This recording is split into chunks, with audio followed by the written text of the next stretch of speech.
Hello, hello. Hi, everybody. Thank you so much for joining us today for this wonderful program for the Reading Hour. Hello. You okay? My name is Ebony Mcleod. I am the Arts Programs Liaison for Art and Practice, and we are just really thrilled to be in this space today. Oh, yes. That's right. We're really thrilled to be in this space today with everybody just to celebrate wonderful reading material that is centered around Black artists and that goes hand in hand with our current work on view with Deborah Roberts. So just so everyone knows, we are entering in, well, we just started our 5-year collaboration with the California African American Museum.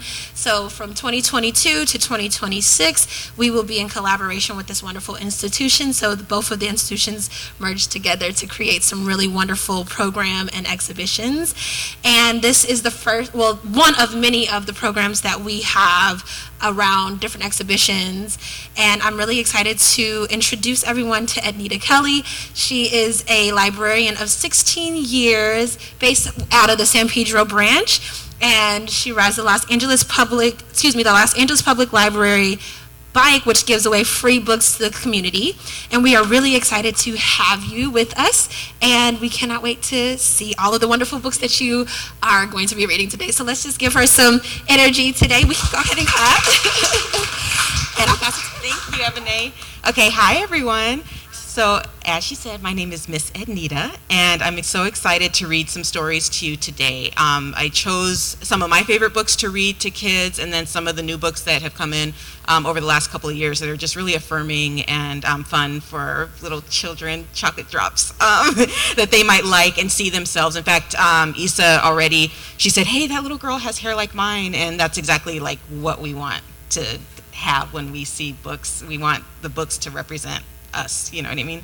So the first book that I'm going to share with you today is a long one, and I always read the long ones first because since you guys are so little, you probably have your best attention span right now.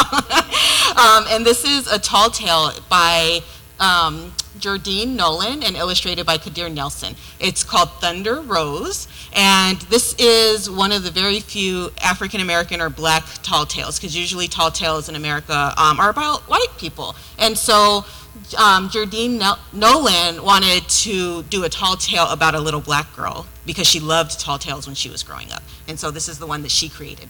Okay, Thunder Rose.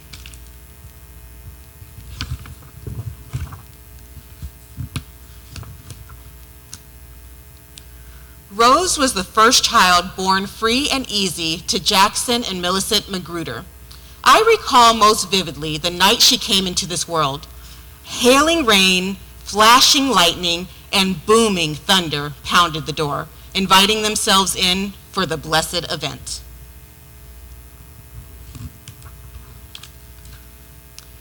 Taking in her first breath of life, the infant did not cry out. Rather, she sat up and looked around. She took hold of that lightning, rolled it into a ball, and set it above her shoulders. While the thunder echoed out over the other, they say this just accentuated the fact that the child had the power of thunder and lightning coursing through her veins. She's going to grow up to be good and strong, all right, Doc Holliday said. The child turned to the good doctor with a thoughtful glance and replied, I reckon I will want to do more than that, thank you very kindly. Shifting her gaze to the two loving lights shining on her, which were her ma and pa, she remarked, much obliged to you both for this chance to make my way into the world. Then she announced, to no one in particular, I am right partial to the name Rose. You ever heard of a baby that named themselves? So much in love with this gift of their lives, her ma and pa hovered over her in watchful splendor. Overcome with that love, they lifted their voices in song, an old song and a melody so sweet and true, a lullaby passed down from the ages, echoing since the beginning of time. There is a music ringing so sweetly in my ear, the newborn exclaimed. It's giving me a fortunate feeling, rumbling deep in the pit of me. I'll register it here at the bull's eye set in the center of my heart and see what I can do with it one day. Rose snored up plenty that first night, breathing on her own, rattling the rafters on the roof right along with the booming thunder. There was nothing quiet about her slumber. She seemed determined to be just as forceful as the storm. With the thunder and lightning keeping watch over the rest of the night, her ma and pa just took to calling her Thunder Rose.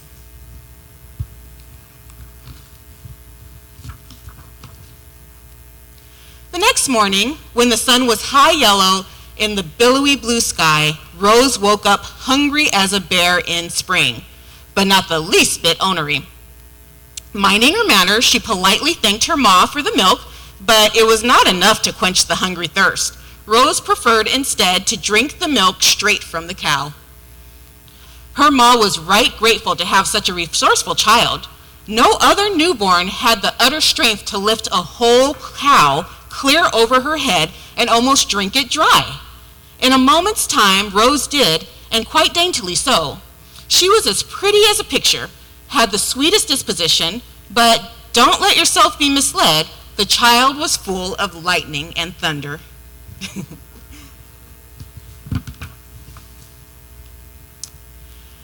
Out on that paper brown bag, dusty, dry, wide open space, Rose often was found humming a sweet little tune as she did her chores. And true to her word, Rose did more than grow good and strong. The 2-year-old became quite curious about the pile of scrap iron lying next to the barn. Rose took a good-sized piece, stretched it here, bent and twisted it there. She constructed a thunderbolt as black as pitch to punctuate her name. She called it coal. Wherever she went, coal was always by her side. Noticing how skilled Rose was with the metal, her pa made sure that there was always an extra supply of it around. At the age of 5, Rose did a commendable job of staking the fence without a bit of help. During her 8th and 9th years, Rose assembled some iron beams together with the wood blocks she used to play with and constructed a building tall enough to scrape the sky, always humming as she worked. So what they're saying here is by 8 and 9 years old, this girl built a building so tall that it scraped the sky. She built a skyscraper. That's how strong she was. By the time she turned 12, Rose had perfected her metal bending practices. She formed delicately shaped alphabet letters to help the young ones learn to read. For his birthday, Rose presented her pa with a branding iron, a circle with a big M-A-C for Magruder in the middle, just in time too, because a herd of quick-tempered longhorn still was stampeding its way up from the Rio Grande. They were plowing a path straight toward her front door. Rose performed an eye-catching wonder, the likes of which was something to see. Running lightning fast toward the herd, using coal for support, Rose vaulted into the air and landed on the back of the biggest lead steer like he was a merry-go-round pony. Grabbing a horn in each hand, Rose twisted that varmint to a complete halt. It was just enough to restrain the top bull and the rest of the herd. But I believe what touched the critter's heart was when Rose began humming her little tune. That cantankerous ton of beef was restless no more. He became as playful as a kitten and even tried to purr. Rose named him Tater on account that this was her favorite vegetable. Hearing Rose's lullaby put that considerable creature to sleep was the sweetest thing I had witnessed in a long, long time. After the dust had settled, Ma and Pa counted 2,700 head of cattle. That's a lot. After they added in the 500 they already had. Using the scrap iron, Rose had to add a new section to the bullpen to hold them all in.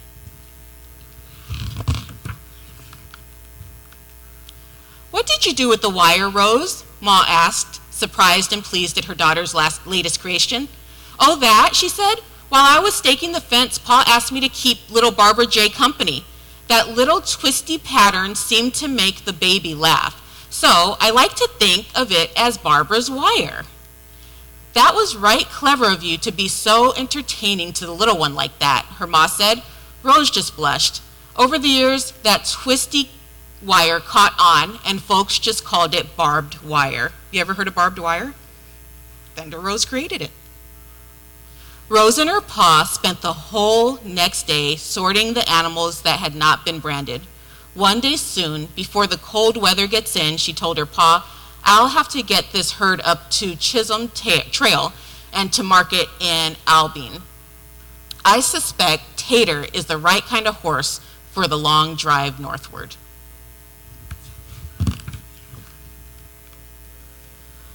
On Rose's first trip to Abilene, while right outside of Caldwell, that inescapable, full of outrage and ire outlaw Jesse Baines and his gang of desperados tried to rustle that herd away from Rose. Using the spare metal rod she always carried with her, Rose lassoed those hot-tempered hooligans up good and tight. She dropped them all off to jail and tied up in a nice, neat iron bow. It wasn't any trouble at all, she told Sheriff Weaver. Somebody had to put a stop to their thieving ways. But that wasn't the only thing thieving going on. The mighty sun was draining the moisture out of every living thing it touched. Even the rocks were crying out. Those clouds stood by and watched it all happen. They weren't even trying to be helpful.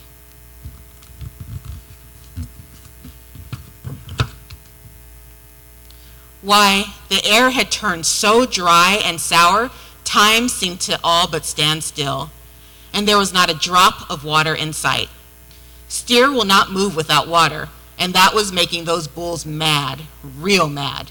And when a bull gets angry, it's like a disease that's catching, making the rest of the herd mad too. Tater was looking parched and mighty thirsty. "I've got to do something about this," Rose declared.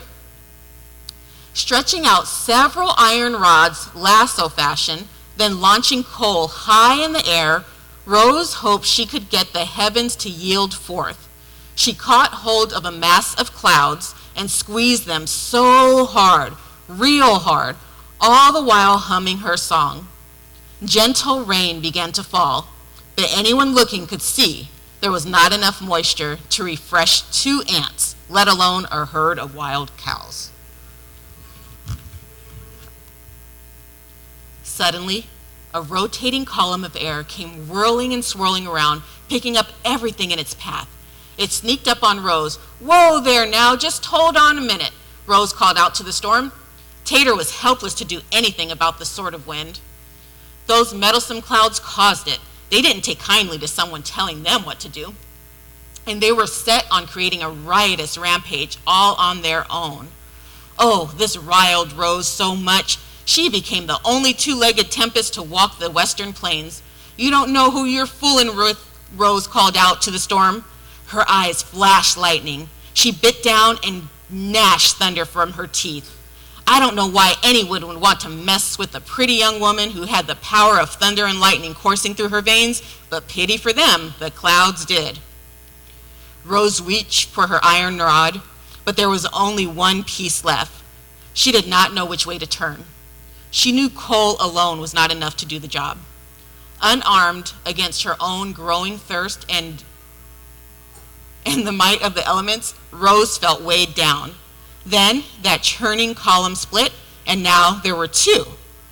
They were coming at her from opposite directions. Rose had some fast thinking to do.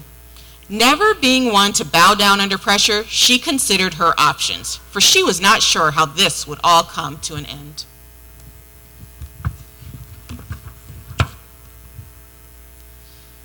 Is this the fork in the road with which I have my final supper? Will this be my first and last ride to the roundup? She queried herself in the depths of her heart. Her contemplations brought her little relief as she witnessed the merciless, the cataclysmic efforts of the windstorm bent on her disaster. Then the winds joined hands and cranked and churned a path heading straight toward her. Calmly, Rose spoke out loud to the storm as she stood alone to face the wrack and the ruin, the multiplying devastation. "I could ride at least one of you out to the end of time, but I've got this fortunate feeling rumbling deep in the pit of me, and I see what I am to do with it this day," Rose said, smiling. The winds belted at a rumbling pitch. Rose squarely faced that storm, Come and join me, winds. She opened her arms wide as if to embrace the torrent. She opened her mouth as if she were planning to take a good long drink. But from deep inside her, she heard a melody so real and sweet and true. And when she lifted her heart, she unleashed her song of thunder. It was a sight to see. Rose made thunder and lightning rise and fall to the ground at her command. At the sound of her song, oh, how her voice rang out so clear and real and true. It rang from the mountaintops. It filled up the valleys. It flowed like a healing river in the breathing air around her.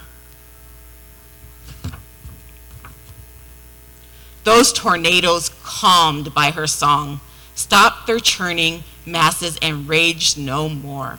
And gentle as a baby's bath, a soft drenching and soaking rain fell. And Rose realized that by reaching into her own heart to bring forth the music that was there, she had even touched the hearts of the clouds. The stories of Rose's amazing abilities spread like wildfire, far and wide. And as sure as thunder follows lightning and sun follows the rain, whenever you see a spark of light flash across a heavy steel gray sky, listen to the sound of the thunder and think of Thunder Rose and her song, that mighty, mighty song pressing on the bull's eye that was set at the center of her heart. And that was the tall tale in the story of Thunder Rose. Thank you. Okay, so that was a long one, and I know for myself I need to get my wiggles out, so maybe you guys will join me. Would you guys stand up? And we'll do a wiggle song real quick. Okay. Oh, I need this song like no other. Oh. Okay, here we go. I wiggle my fingers. Good. Okay, and I wiggle my toes. Good.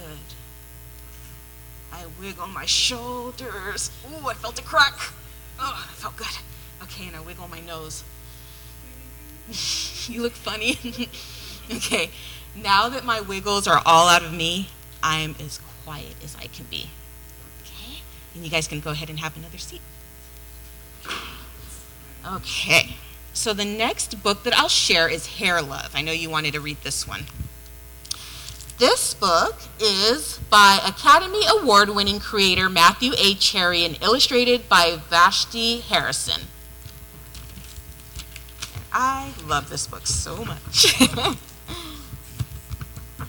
And it's not as long as the first one, I promise. My name is Zuri, and I have hair that has a mind of its own. It kinks, coils, and curls every which way.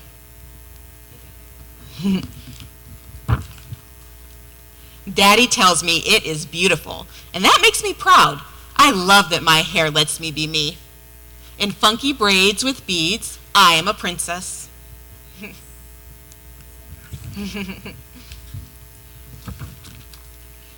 And when my hair is in two puffs, I am above the clouds like a superhero. Whenever my hair is in afro puffs, I feel like a superhero. My hair even does magic tricks. One day, Rocky and I were playing outside when along came the rain. From large to small it went, presto, just like that. There is nothing that my hair cannot do. Today, I woke up extra early all by myself. I was too excited to sleep. It's a big day. But Daddy was still sleeping. Shh, I said to Rocky as we tiptoed past him. Lately, Daddy has been worn out. He makes me breakfast, takes me to school, goes to work, picks me up, and yesterday we went for a bike ride around the park. I think he needs a break.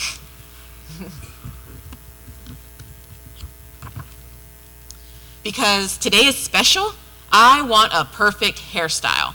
This calls for a professional's touch. Pause off, Rocky. She's got her iPad here. She's gonna look up a YouTube video.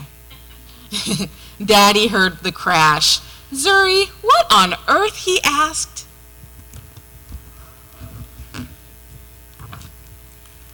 I was only trying to help, I said. Daddy smiled. Can I help too? It'll be a piece of cake, Zuzu. The first style was a big no way. She did not like it.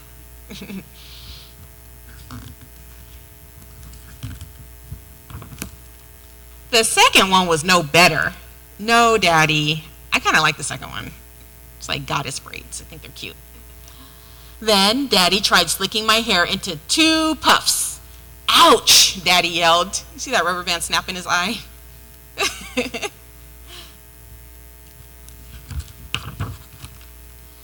Wait a minute, Daddy said as he reached into the drawer and pulled out a pick.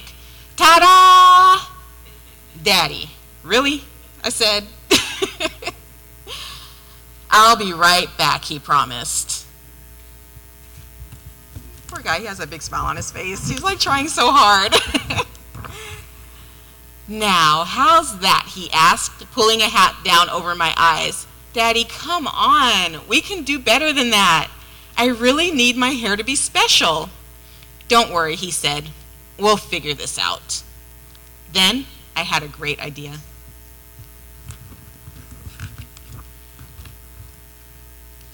Daddy gathered all the tools we needed, and we were set. I'm sure you guys recognize some of those tools. Watching carefully, Daddy combed, parted, oiled, and twisted. He nailed it. Funky puff buns, pretty, and so much fun. Rocky approved too. I put on my superhero cape as the final touch to a perfect look. Where's my Zuzu? Mommy called from the door. She could not get in the house fast enough. Mommy! You're going to be the prettiest Supergirl I have ever seen, she said. And your hair is beautiful, Zuri. Who did it? I looked at Daddy and beamed. Mommy smiled. Very nice. Thank you. We learned from the best, Daddy said, and he gave her a big hug. My hair is Mommy, Daddy, and me. It's hair love. And there's a short illustrated cartoon to this, too. If you look up on YouTube, you should be able to find it. I think it's an Academy Award-winning video. Okay, the next book that I'm going to share is Julian Is a Mermaid, and this is by Jessica Love.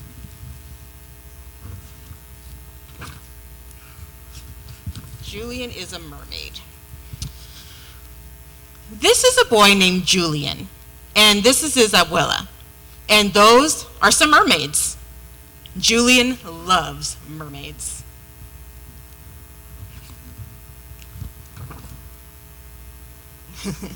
He's dreaming of becoming a mermaid.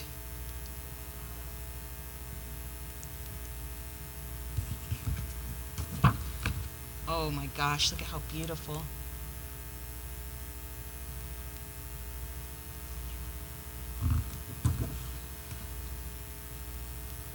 Look at that gorgeous whale that he meets.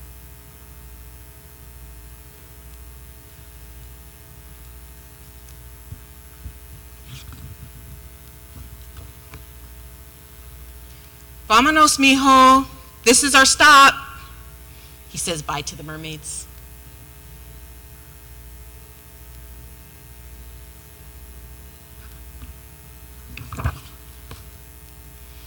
Abuela, did you see the mermaids? I saw them, mijo. That's all he can think about, huh?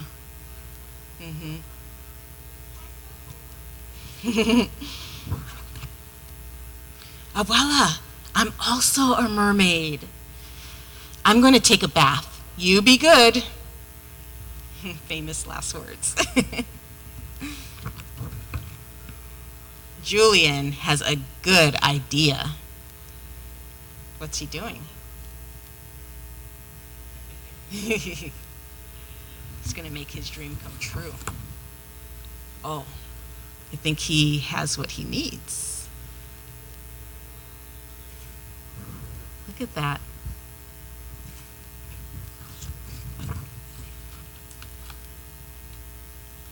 Grandma is not pleased. Uh-oh. That's her good curtain, you guys.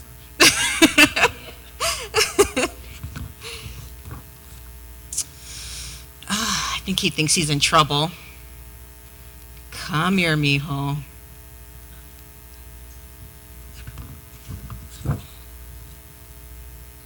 For me, abuela? She gives him a pearl necklace. For you, Julian.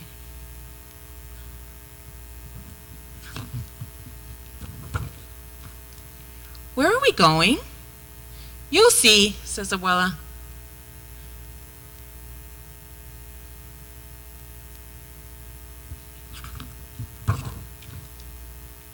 Mermaids, whispers Julian.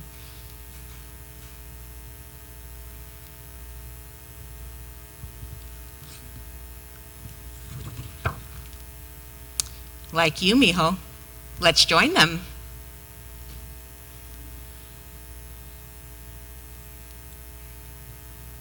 Seems like a cool place to be.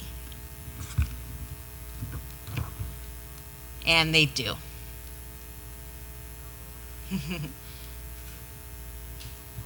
And that was the story. Julian is a mermaid. Thank you. Okay, you guys stick with me for 2 more books? They're not long, I promise. Okay. You got it, sister. Okay. The Me I Choose to Be, written by Natasha Anastasia Tarpley, and the art is by Regis and Karan Bethencourt. And feel free to scoot up because these pictures are amazing.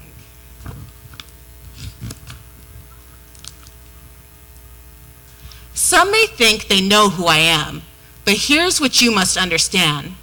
My creativity and curiosity flow without end, and if I meet an obstacle, I just begin again. I am a planet, a limitless galaxy, and I am the me I choose to be.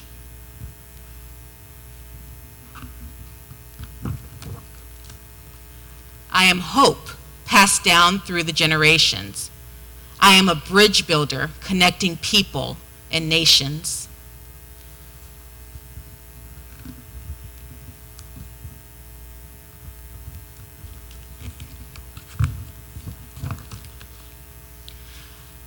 I am a weaving of words that quickly take flight and stretch into stories, fluttering off into the night.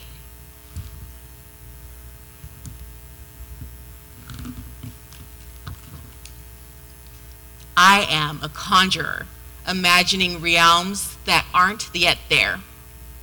I am a maker, a creator, shaping a new world we can all share.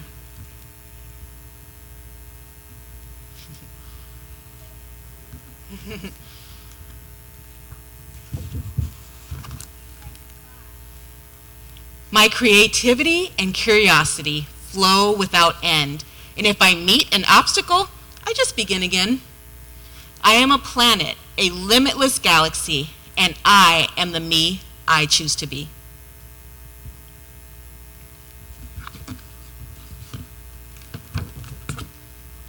I am joyful as a bubbly, rushing river, and I am sad as a trickling tear.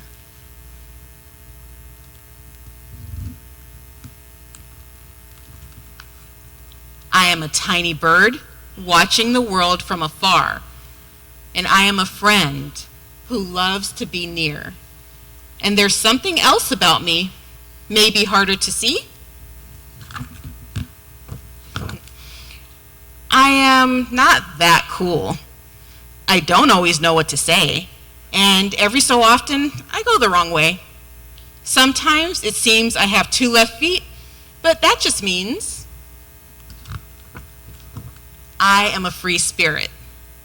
I move to the rhythm of my own heartbeat.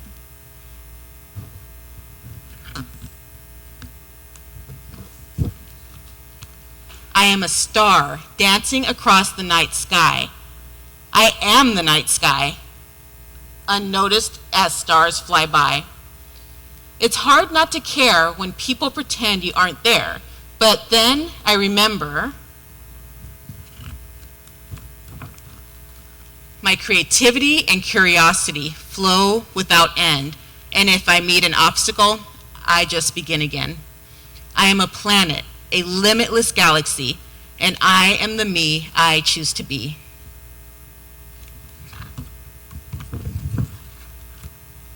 I am a superhero, yet unnamed. I am laughter that falls like rain, making room for joy to grow. I am a gardener, planting dreams the world will know.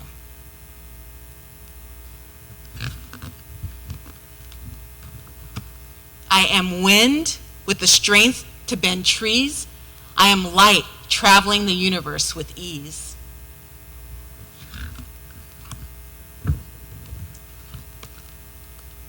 I am the winding road to a fantastic adventure. I am a home where love lives at the center. I like that one.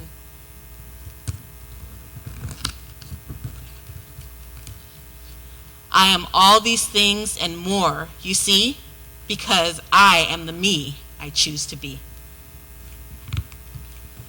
Here's all the pictures that we saw. You guys can look at these books later, by the way, when we finish up. Okay, we got one more book, you guys. I just have to say, you are doing so well at sitting down and listening to this because you aren't even in school right now. This is summertime. I am impressed. Yeah, girl, we're about to get to it. Don't worry, don't worry. It's all you right now. This is you. Okay, here we go. This is one of my favorite books because before I had my hair like this, I used to wear it short, so I was always having to go get it cut. And you know how it feels when you get a fresh cut? It feels really good. So this is called Crown, an Ode to the Fresh Cut, written by Derek Barnes and illustrated by Gordon C. James. If you've ever went and got a haircut at a barbershop, you will identify. When it's your turn in the chair, you stand at attention and forget about who you were when you walked through that door.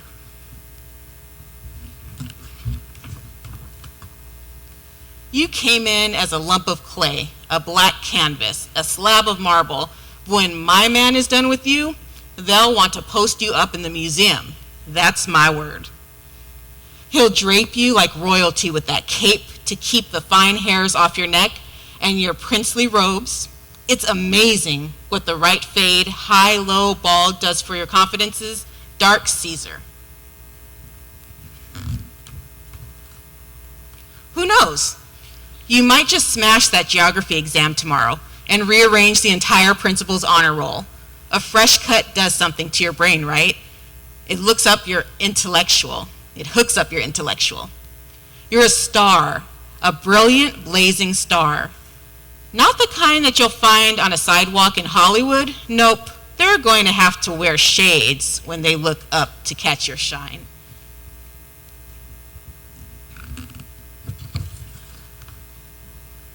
He'll lean you back in the chair, dab that cool shaving cream on your forehead, and then craft a flawless line with that razor.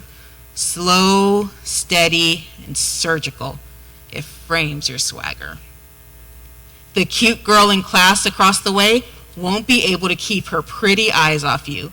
Her friends will giggle and whisper, "Girl, he is so fine." Yeah, that's what they'll all say. The whole school will be seasick from the rows and rows of ripples. You'll have more waves on your head than the Atlantic Ocean. Shout out to my do-rag and patience.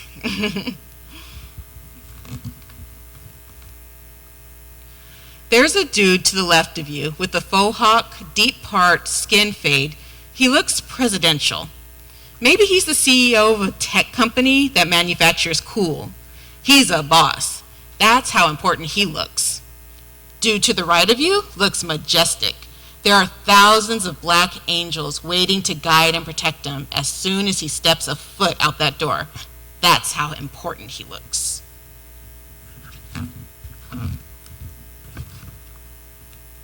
There's a dude standing in the mirror that can't get over the masterful designs crafted into the side of his dome.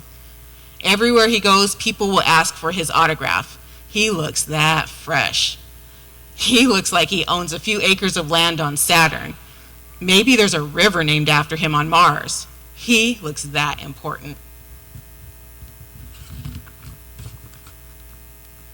There are two dudes, one with locks, the other with cornrows, and a lady with a butterscotch complexion, and all they want is a shape-up, tapered sides, a trim, and a crisp but subtle line. And sometimes in life, that's all you need, a crisp but subtle line. When your barber is done, you'll feel like $1 million and some change. When his fingertips hit you with that apple green alcohol or that witch hazel, it'll sting, but not like a scorpion or a hornet, more like an electric stamp of approval. And when you see the cut yourself in that handheld mirror, you'll smile a really big smile. That's the you that you love the most. That's the you that wins everything. That's the gold medal you.